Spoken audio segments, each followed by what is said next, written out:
Hi there. My name's Liz Shakti, and I'm here today with Gary Reitze, a yoga teacher extraordinaire, interviewing him about his journey through Iyengar Yoga and some of his upcoming workshops. So happy to be here with you today, Gary. How are you feeling?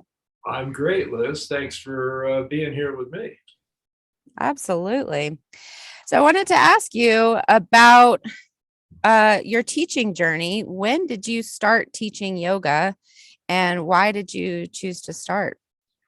Well, I started because I was encouraged to do so. I didn't start yoga to become a yoga teacher or because I thought yoga was cool. We lived in Crested Butte at the time, and the person who started teaching yoga in Crested Butte uh, left town and moved to Boulder. And I was encouraged by my senior teacher at the time and also other local students that I should start teaching because my practice had developed enough where I had enough knowledge to at least share some of what I knew about yoga. And so I was a reluctant teacher at first. I'm like, why me? I don't really want to do this. And other people said, no, you can do this. Come on, step up. And that was actually a great opportunity for me, not just to start teaching, but I didn't have a teacher in town, so I had to travel to go to weekend workshops. So Dunedin and I would go to three or four or five a year, and I had to develop my own practice well, which was a real benefit, even though I probably made a lot of mistakes along the way. I developed the enthusiasm and inspiration to have a serious practice. And that's been great for my whole yoga practice and my teaching as well. That's wonderful, Gary. And what year would you say was that you started teaching? I started in 1990, and then I was encouraged to go to certificate to get certified because in 1993, the Iyengar National Association was hosting BKS Iyengar at a convention in Ann Arbor, Michigan for 10 days. And Manuso, my senior teacher at the time, encouraged me to get certified because I would be able to go and attend the teachers part of the convention with BKS Iyengar himself. And it was a big deal because they were celebrating Iyengar's 75th birthday. And he had just come out with his book of Light on the Yoga Sutras of Patanjali. So I went to the teacher, I got certified, I went to the teachers convention, met him personally. He signed one of his books for me, and it was very inspirational. And I was the first certified Iyengar teacher on the western slope of Colorado. Wow, that's amazing. And for our listeners who don't know, tell us that about Danita because you mentioned her name. So, And my wife, Donita, she teaches as well. And she and I both started yoga at the same time for physical reasons, her for her back problems, me for mostly for my shoulders. And we started teaching at the same time. And she slightly after me, but she also ended up getting certified in the mid 90s. And then we've traveled to India 3 times. We've been to multiple conventions. And so, our world kept expanding, and we were happy to we started our own studio in Crested Butte in 1994 because we were teaching in spaces that were sort of dark and dirty and cold. And it was a small town back then.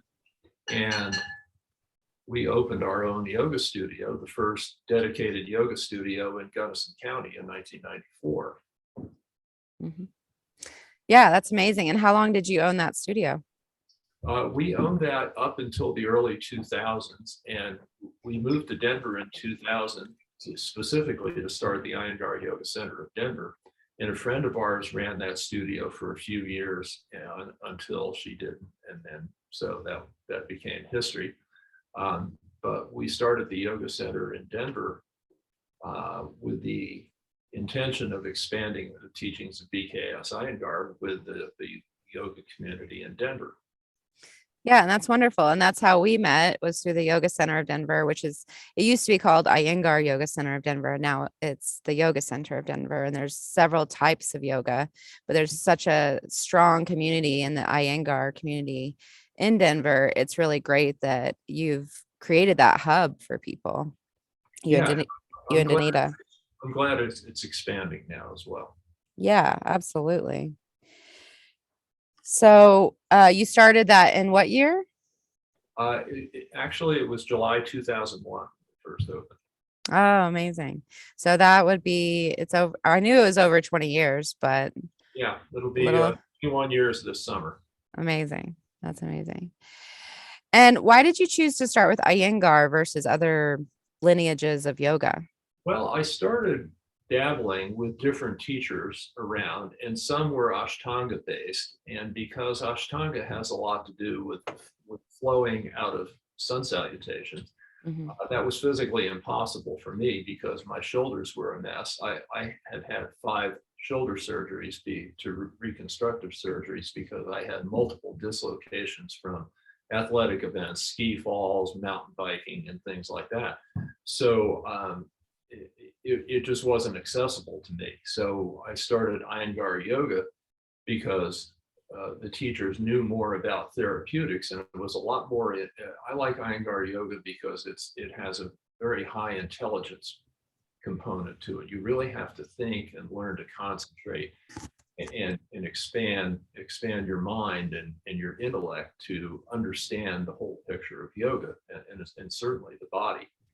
So that was my beginning to yoga. And after a while, I was like, I just want to learn the final poses. I don't want to be a therapeutic case for my whole life. So, I really was expanded my practice, especially in the 90s, so that I could do all these advanced poses and then realized that how I could benefit people more is to go back to teaching therapeutics because that was my base of my yoga experience.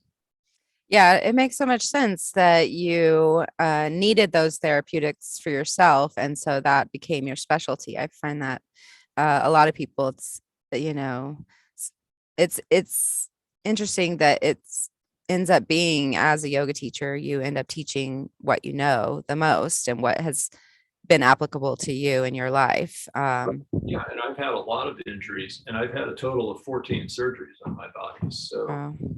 I have a lot of practical experience, and I learned that yoga, Iyengar yoga specifically, has so much more to offer than physical therapists because it just goes so much further and it teaches you more about the specific anatomy and how to intelligently work with the body and really expand your mind as well. So Yes, absolutely. And tell us about your training a bit with the therapeutics and about kind of like the amount of time and everything that that took and what your area of expertise is around yeah, that. I have taken 800 hours worth of teacher training.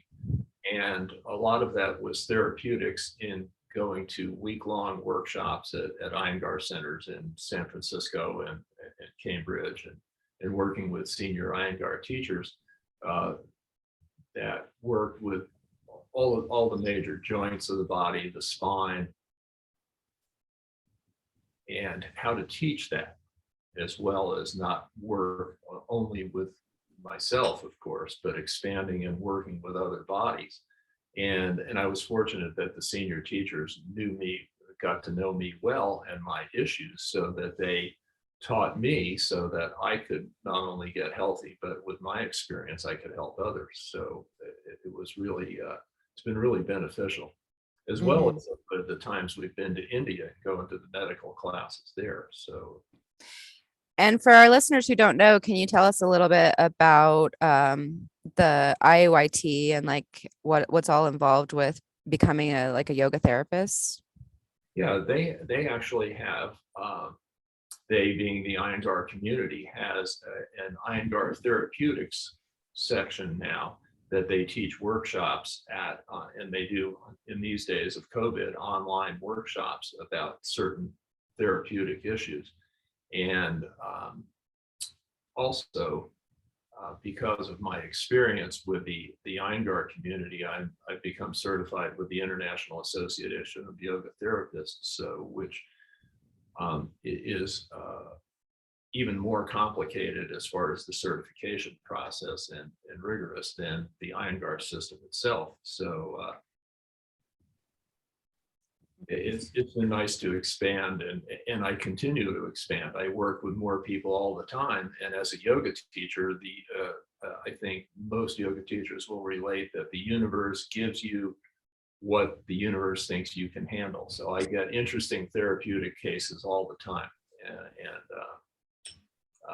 working with the students in the practical application and sorting through the whole process of understanding exactly what's going on with them and projecting that into my body. So what would I do with my body if I had this condition? And so this intelligence of Iyengar Yoga, it enables me to help more people. That's fantastic, Gary. And so did you use some of that knowledge to create a teacher training at some point? I was involved with a teacher training for a while, but I found that's time consuming, and that's teaching the teachers how to teach basic asana classes. And I realized that rather than putting my energy, I had to decide I only have so much time in my life, as we all know. And so I decided to put my energy into therapeutics rather than teacher training, because it's how I could reach out to a greater amount of people and help more people through the therapeutics rather than teacher training. Although I have mentored several Iyengar teachers for their certification, so that's more of a sideline rather than a main focus of my practice. That's awesome that you've been able to help so many people. So some people say that Iyengar yoga is very asana based and very, all about the physical postures. I know that from my yoga background, it's been a very holistic change in my life as far as like my spirituality and my mental, everything like that. How would you say that Iyengar has affected you in your spiritual beliefs, like having it as a practice? Iyengar, BKS Iyengar himself, taught yoga because he knew that we can learn our spiritual nature through our body. By working with our body, we engage our mind, the brain being the organ in the head and the mind being the intelligence that flows through the whole body. And he knew that was a way to find our inner self, our higher self. And yes, Iyengar is very much asana based, but you can see in the books that BKS Iyengar has written, starting with Light on Yoga, that was his first book, published around 1966, and it was all about the postures because he knew that was a way to bring people and familiarize them with yoga so that then he could teach them the spiritual aspects. And in his book, Light on Yoga, the first 50 pages are a synopsis of the Yoga Sutras of Patanjali, and it reads like 300 pages. And it's very, even though it's short, it's very deep in perspective. And BKS Iyengar also wrote Light on the Yoga Sutras of Patanjali, Light on Pranayama, and other books as well about the spiritual practice. And that's why I got so much out of my yoga practice, not just physically, but spiritually, that when I teach my classes now, I teach asana classes, of course, but near the end of classes, I teach pranayama and meditation as well, because pranayama is maybe the most important part of a yoga practice. But focusing on the breath for beginners is difficult. That's why Iyengar Yoga focuses on the physical postures, because the breathing part is actually more subtle. And he found that people could get the breathing process wrong if they focused on that and become too physical with the breath rather than subtle. So the short story is that's why I teach that a little bit at the end of class, so people understand how they can use pranayama to meditate on breath.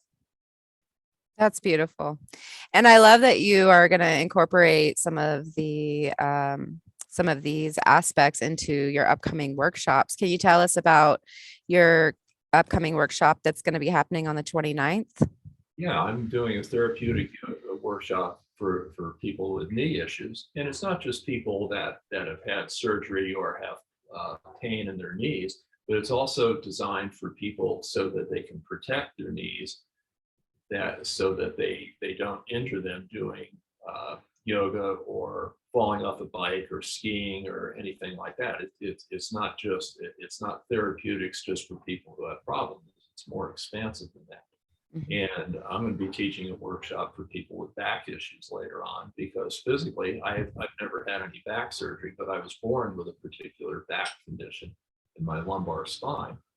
And so yoga has enabled me to avoid surgery by understanding the asanas and how to work with the condition, not just therapeutically, but expanding the whole practice of yoga. And so anyway, the knee workshop is the first in a series that's on the 29th, like you said. Great. I'm so excited about that. It's coming up soon. So January 29th at Yoga Center of Denver, we're having Gary's teaching the yoga for the knees, and it is from 3 to 5 p.m. And you can sign up for that online through our website. And then coming up after that and starting in February, I believe we're having the beginning of a 3-part workshop series. Do you want to talk a little bit about that, Gary? Yeah, so it's called Clarity, Contentment, and Wisdom, which is what yoga gives us as we get older. And I encourage even younger students to start because so that they can see the wisdom that will come with yoga as the years go by. And this workshop has to do specifically with pranayama, philosophy, and meditation, because the more one practices with the breath, the more the attention is drawn inwards towards the self, the more we understand the philosophy, and the more we understand what yoga is really about. All kinds of yoga is about meditation.